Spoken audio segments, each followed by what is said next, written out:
एजाज़ साईं हुस्न खे पूॼींदे पंहिंजे महबूबनि जी तारीफ़ कनि था ऐं फरमाइनि था। सिराइकी जो शेर आहे, वाह वाह सोहणा सूरत तेॾी मैं ॾेख ॾेख पिया ठरां ते ॻाल्हि कही मैं करां।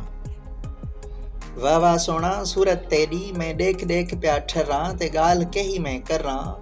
सूरत दा छे इथां ई थिया अॻिते विख न भरां ते ॻाल्हि कही मैं करां। टोर एझे वल टुरदा आहीं कदम कदम सिर धरां ते ॻाल्हि कही मैं करां। टोर एझे वल टुरदा आहीं कदम कदम सिर धरां ते ॻाल्हि कही मैं करां। आखे एजाज़ लॻे इश्क दी आतिश दिल भर तेरे दरां ॻाल्हि कही मैं करां।